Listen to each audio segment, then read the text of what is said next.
Welcome to the Going Somewhere podcast, a podcast for anyone who finds themselves in the ambiguous adventure of young adulthood, a season marked by uncertainty, change, love, heartbreak, and a whole lot of big decisions.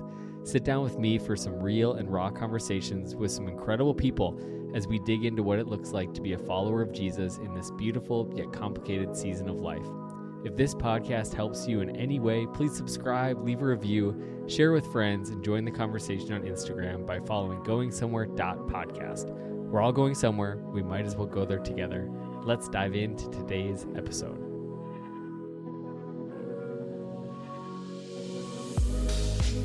Hey everybody, welcome to this week's episode of the Going Somewhere podcast. Today I'm joined by my good friend, Giovanni Hamilton. How are you, Gio? Hey, I'm good. How are you? Dude, I'm so good. And it's so good to see your face. Look at you. Yes, sir. I'm excited to be here. You are in your podcast studio, your lair right now. You got all your sweet sports memorabilia behind you. Look at you go. Yes, sir. Hey, for those that don't know you, Gio, do you mind just introducing yourself, who you are, where you live, all those fun things, the fun facts about Gio? Yeah, so I'm Gio the Podcaster, and I live in Indianapolis. And we moved here about 2 years ago, thanks to the AO1 Foundation for showing us this amazing place where I live now, and Steven, and just you guys all helping us find this amazing place. So once again, thank you for that. Absolutely. Yeah, man. And it's fun because we've gotten to know each other, man, over the last 4 years or so now. And, Gio is somebody that started off in our world as a Carson Wentz mega fan, but has become one of our close friends and somebody that I just cherish you and your family and, your mom and dad and brother and sister. They're like family to me. And I'm just excited for this conversation. I invited Gio onto the podcast because Gio is, maybe he's not a young adult in our quote unquote, 22 to 30 range, but he has a lot of wisdom.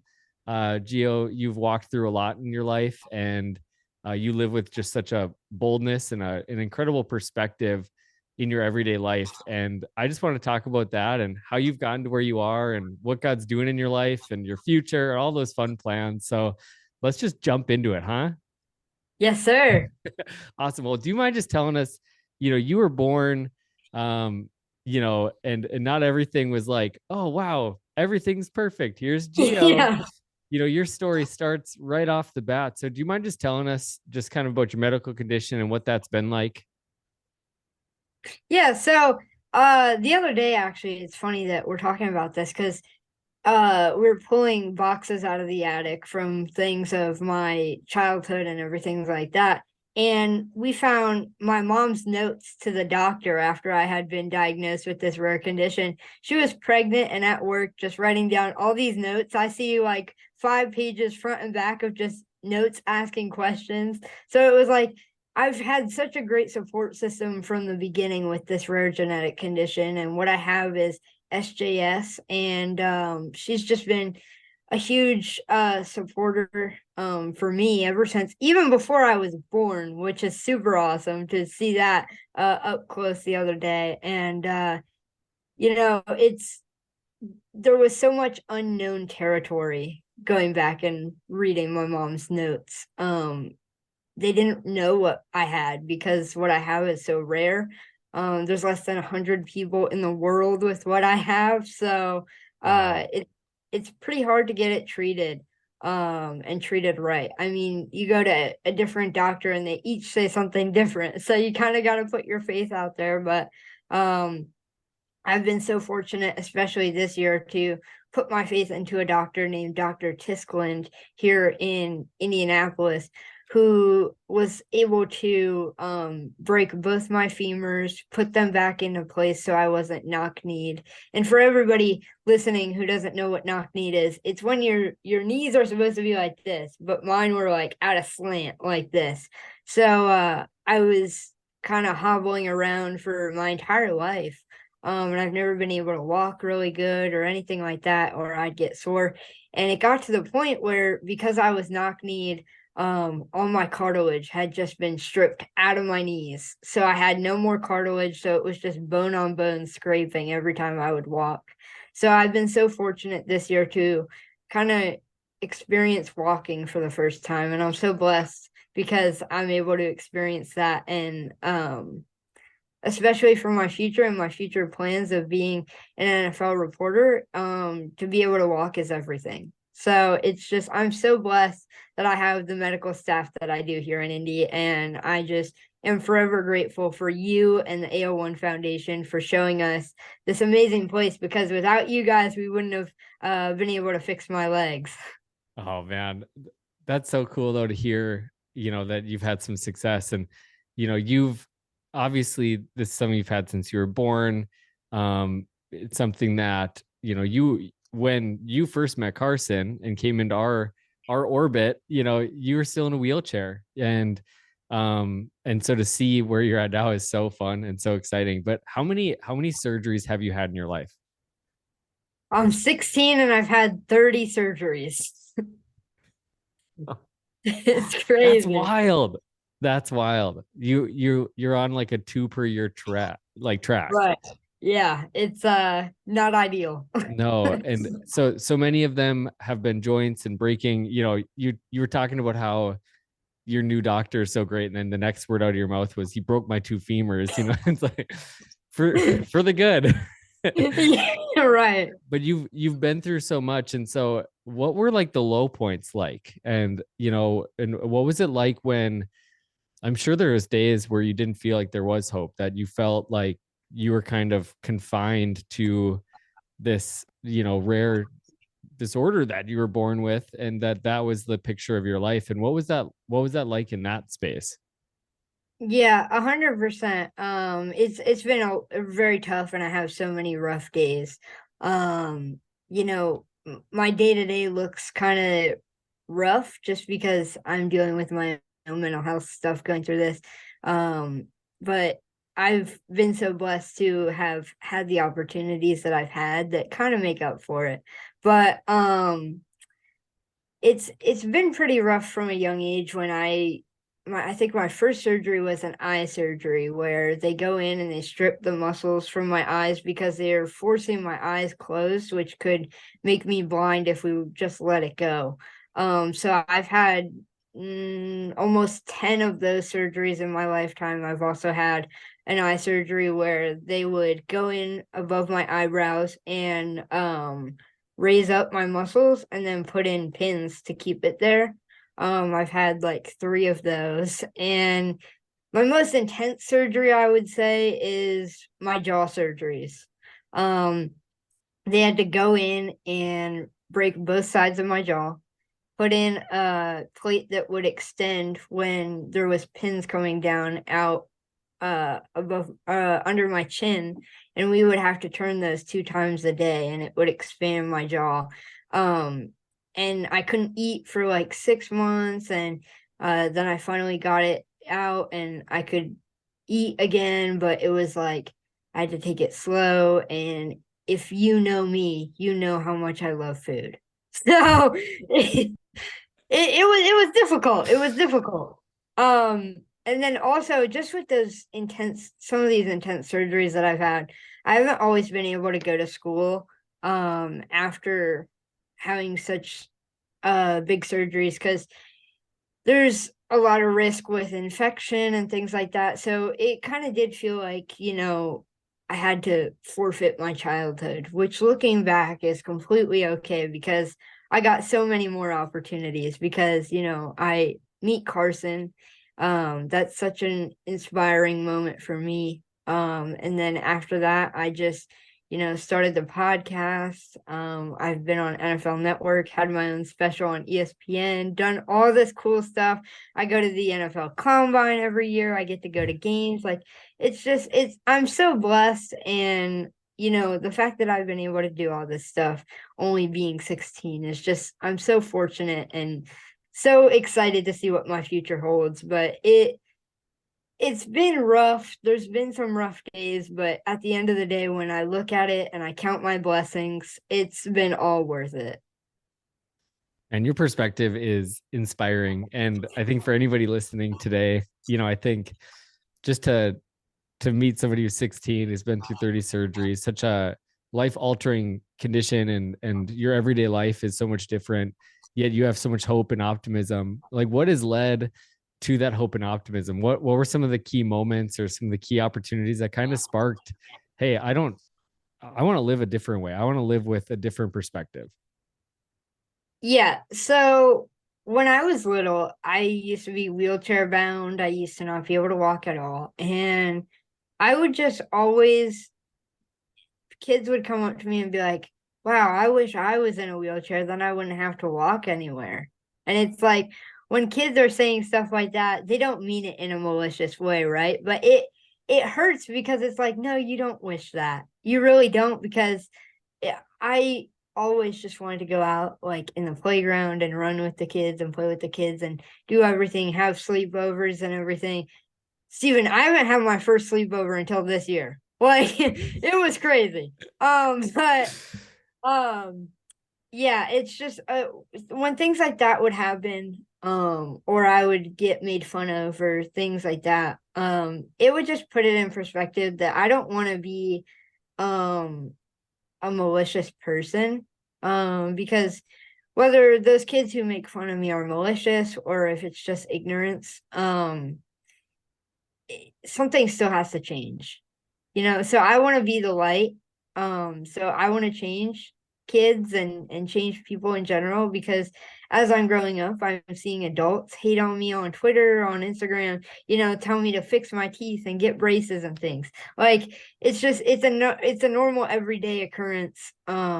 But it doesn't affect me as it used to, because I always know at the end of the day that if I keep grinding and don't let this affect me, I'm going to be in the spot that I want to be in a few years. But I'm at the point where it's like, yeah, I want to get there, but I also want to, I would love to sit down with all the people who have ever said mean things to me and hear their story, because I want them to achieve their dreams like I'm getting to achieve mine. So I think that if people just flip their mindset out of that negative mindset, there'd be so many more successful people in the world. Dude, you are spitting some truth today, Gio. Man, that is wise beyond your years. I don't know if you understand as you're saying it, just how significant what you're saying is, and just the fact that you have dealt with some negativity in your life. And even just to say, I would love to sit down with those people and ask them what their dreams, and I know that forgiveness is a part of your story too, and forgiving people and releasing those people, and that's a hard thing to do, and you've had a lot of practice with it. But one of the things that I'm just most inspired about you, Gio, is the way that you've taken your pain and you've turned it into purpose. God gave you a platform and you're using that to make a difference. And so, do you mind just telling me a little bit about, some of your anti-bullying campaigns? Because I know that's something that was a part of your pain. It's a part of your story. But instead of, making a list of all the people you want to see wrong done to them, you're like, no, I want to see these people succeed. How did you get to that point? And then how are you helping people with that? Yeah, so I feel like as a true follower of Jesus, my big thing was just, what would Jesus do in these situations? He wouldn't be mad at those people. He would always offer his forgiveness. So that's what I'm going to do, because it's not my job to judge people. So, all those people, I just let it slide off my back, roll off my back, because I think that at the end of the day, if they find Jesus, they're going to be the same way. So if I don't show them that it's affecting me, they're going to stop doing it, right? And they're going to become more positive, I feel like. So if we just ignore the things that people are saying and ignore the haters, then it'll get better. And I feel like the world will get better, but we also have to kind of break it down. What is bullying? Is it the home life? Is it some sort of other problem? Is it substance abuse? Is it depression, anxiety? what is it? Like, we have to break it down, and it's different for every single person, which, isn't necessarily a bad thing. We just have to sit down with that person and have a talk about what's wrong with them, because most of these people just need somebody to talk to. That's so good. That's so good, man. I love that. And I just think your words are something that you use, to build people up. And, I think that's a big deal too. Like, our words, the Bible says that our words have the power of life and death. And, whether that's a big scenario and kind of a crazy thing like you experience on the daily basis, but to use your words for life is just such a powerful tool and something that God uses. And it shines light too, like those people that when you don't respond to them, and when you respond in love. And I read through your comments, and sometimes, my fist comes up ready to punch punch a computer screen, but to see then I keep scrolling, and then your response is so loving and so caring. And it's so beautiful. And so it's just like, man, I'm learning a lot from you. And I think a lot of people are. Your influence isn't just over some kids that are younger than you that can look up to you. Your influence is mega. God's just used your platform in so many incredible ways. I just wanted to chat about just Carson's relationship with you and your relationship with him, and how that's impacted you. Because I think one thing that I've taken away from that is, and I know Carson's the same way, is that we never know who's watching us. Carson had this incredible platform. He was a starting quarterback for your team. Every kid dreams of like meeting the starting quarterback, and for you that was the same way. But he became more and more aware of, hey, who's watching me, and how can a small thing make a difference. So I'd love to hear that story and just how that's progressed to where we are today. Yeah, so everybody always says don't meet your heroes because you're going to be let down or stuff like that. And it was better than I expected, to be honest. So I had went to training camp the year prior, and Carson had an injury at camp, and he just went straight into the locker room.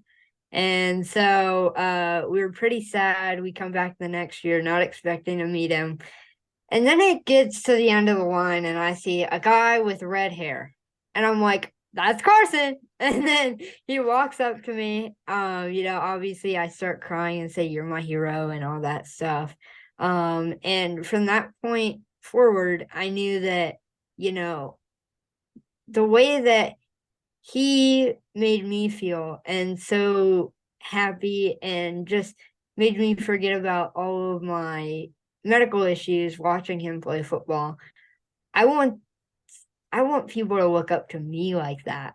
I want me to be able to take away people's personal life issues when they watch my special on ESPN, or watch me on the NFL Network, watch my podcast, watch my Twitter, anything like that. I just want to have that sort of impact. And that's always been the thing that has drawn me to Carson, is just he's such a open he's so open about his religion, which is so amazing to me, because as a follower, to have somebody that you look up to like that, and it's not all for show, it's just so amazing. Because if you have a one-on-one conversation with Carson, he's a true follower, and that's the thing that I love about him. Oh man, that's awesome. And I mean, obviously through that, we got to meet each other. And I'm trying to think, was the first time we met in Indy, like in person? Yeah, so I remember we had a Zoom call. Zach, yeah, Zach and I did a Zoom call. Zach, yeah, you and Zach, and then um you said, that we were gonna come to Indy and everything, and then we walk outside with all of our bags, and you're like, "Hey!" So, and then you loaded us up into the car, and we went to the hotel. Just such an amazing trip, man. Dude, yeah, we were hanging out. It was a Saturday, I think it was, and we were just hanging out. And I got a phone call from somebody from the Colts saying, "Hey, do you think Gio would want to come hang out at the field tonight?" And so, we go over, and you didn't know what was happening. We drive up, and Trey, who is AKA the Colts mascot, Blue, he rolled up and he took us in right under the stadium, and we just got to hang out on the field. Like, that was my dream being made. And it was so epic. But just to be with you, in that moment, and to share that with you and your family was honestly one of my favorite memories of my life. Not only just like how cool it was, but also, standing on the sidelines on Sunday and player after player coming up because they wanted to meet you, and Coach Reich coming up to you, and just seeing like your world right there. Like, this is your calling. This is what you're made for. And man, it was so cool. One of the coolest memories of my life. What are some of like the memories that stand out for you? I know you mentioned kind of a rattled off list of like bucket list items that you've gotten to do, but what's like one or two that stands out as the most memorable? Yeah, no, that trip was definitely one of the best trips of my life. With having so many medical bills and everything like that, we don't get to go on vacation. We're very stick to the budget, and then pay the bills and everything. So to have that was just amazing. And obviously we live here now, so that's even more amazing about it. It's just that we got to find home while we were out here. So my favorite part about it was obviously sharing the experience with you and John and Mav and everybody over at AO1, and playing football on the field with Mav. It was just so awesome. And then getting pied by Blue and all that stuff, and throwing the yellow footballs down from the crowd into the bucket. That was just such a cool experience. Definitely one that not a lot of people get to experience. So that was definitely cool. And meeting Pat McAfee, who I look up to so much, in the same trip was so amazing. His walking into his studio, it's the ultimate man cave. So it was awesome. That was epic. I mean, that all came together from a DM. I literally shot Pat McAfee a DM, and he responded and made it happen within like 24 hours. That was so cool. Like, we didn't think that was all going to come together. And did we go to breakfast and then just kind of drive? Like, hey, just come, let's go look in this door, and boom, Pat walks out. Yeah, so I remember it was funny because you said, "Hey, I had sent a message to Pat McAfee, we'll hear back," and then you're like, "Act surprised." Oh, yeah. Act surprised about it. That's awesome. Yeah, so we go out to breakfast with everyone, and then we go to his studio, and it looked like just a normal building, which was funny because you walk in and it's this huge, basketball court. You got all this stuff. It was so funny to just walk in there and have everybody there. And it's another thing that not a lot of people get to experience. So it was awesome. That's for sure. That's for sure. I know one of the things that, you've mentioned already in the podcast, but that's significant about you and your family is that you guys have all kind of come to a deeper faith over the last few years. Do you just want to talk about how that's impacted your family, and kind of what's kind of been the journey for you, your parents, your siblings? And I just think it's so special when a family comes to know Jesus at kind of the same time, and you guys get to journey together into that. So what's that been like? Yeah, so obviously we've had our own journeys, but we've gotten to do it together, which has just been awesome. But I know from my journey, once I just started going to church and reading the Bible and everything like that, and surrounding myself with faithful people, I've just gained so much more happiness. And when Jesus speaks to me through the things that I'm doing, it really makes up for my all the pain that I've been through in my medical battles. And,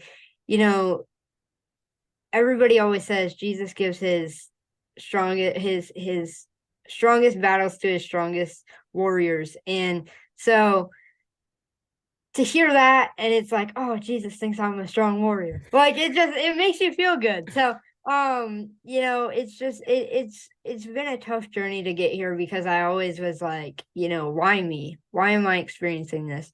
But once I just, stopped being selfish in that way and really opened my heart, it's just gotten so much better. And, going on the hunting trip with Ty from AO1, that really strengthened my bond with Jesus, because we were just talking about Jesus the entire time, and it was just so amazing. Just that entire trip was so amazing. And to have that with my brother Dom, who is now in the military, it was super awesome to have that, because it was really one of the last big things that we did before he left. So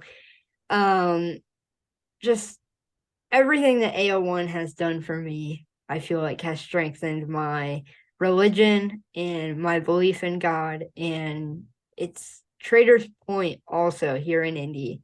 That church has been just so great.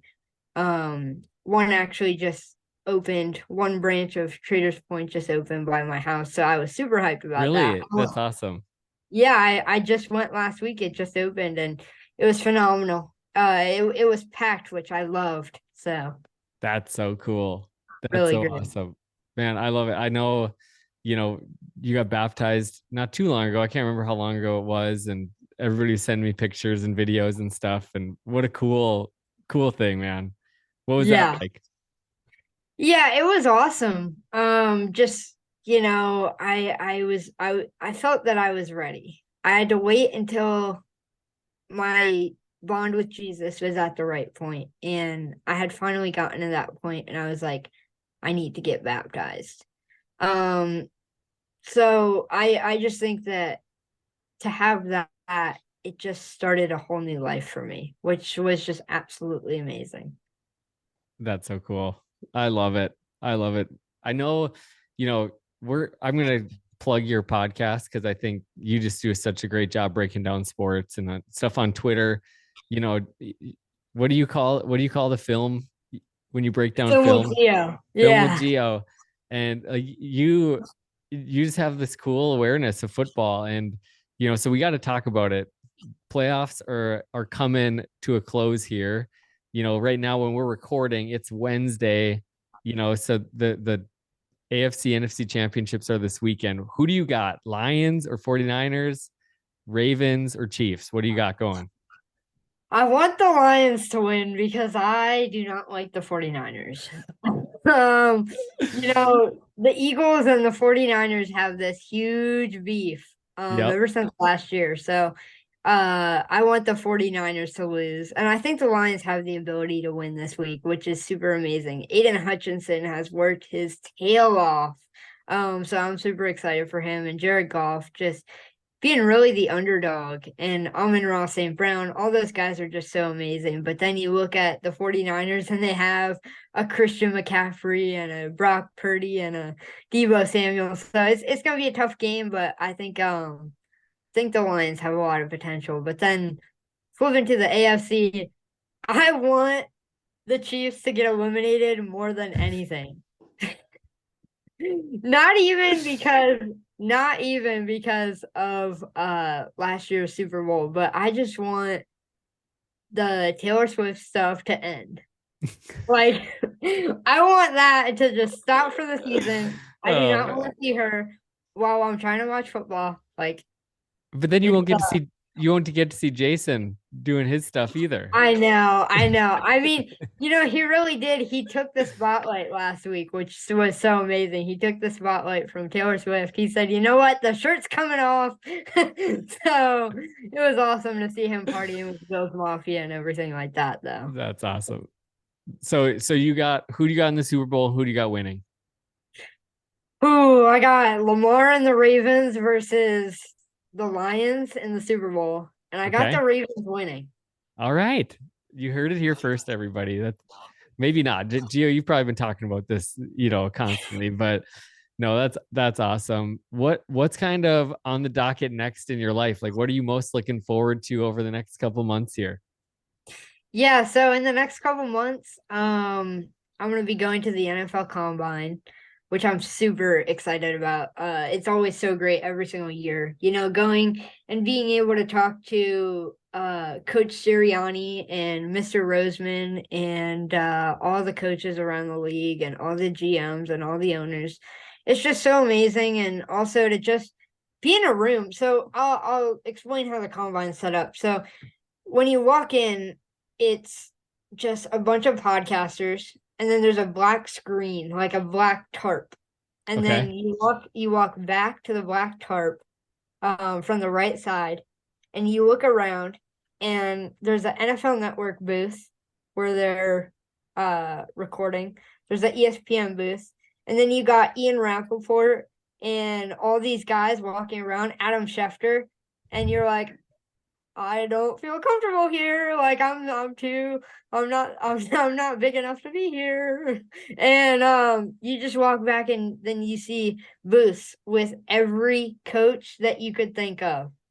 And there's just the scrum asking questions, and it's such an amazing experience to have it here every week, and then or every year. And to have the actual combine where you go and at Lucas Oil Stadium and watch the guys and everything. That's such a cool experience. I got to go on air at the combine with Rich Eisen a few years back, and I said something that, I was just being myself, and it became kind of like a tagline. I said, "For the love of God, Howie, draft some linebackers." And it became like this big tagline that I did not expect it to become, because I was just, talking to Howie. Me and Howie, I've been so fortunate to have his personal email, and me and Mr. Roseman talk sometimes throughout the season, which is just so awesome. He's been such a great mentor to me. And just to have, how many people get to say that their favorite team's GM gets to just talk to them when you could send an email to them whenever That's so and they cool. respond. Like, I'm just so fortunate and so blessed to have the opportunities that I have. But I actually just signed my first sponsorship deal No the other way. day. Yep. Got my first sponsor. It is Philly Sports Trips. They do this big tailgate, and they have packages where they will fly you to the game, get your hotel, get your charter bus, everything like that, and get you into the tailgate and everything. Free food, free drinks, everything like that, and you get to go to the game with them. So I just signed with them, and it's super amazing to be a part of that team. They got great guys like E-Rock and Gail Saunders and all those guys. And so I'm just super excited to be a part of them. I know I'm going to at least the Bengals game, the Eagles versus Bengals this year coming up. So I'm super excited for that. And then, the rest of the year, I'll just see what happens. It's in God's hands, but I mean, I'm excited for the opportunities that will present itself. That's awesome. Keep grinding, my man. You're Yes, doing sir. amazing. You're doing absolutely amazing. I'm so impressed with you and just the way that you run your business, like you're a businessman. And so just the way that you do your stuff, and you use your platform and influence for good. And also you are very knowledgeable about sports, and I love seeing the engagement that you get with that. One of the questions I ask every guest on the podcast is, if you were to go back and have a conversation with your 22-year-old self, what advice would you give him and why? But we're going to go the other way with you, Gio.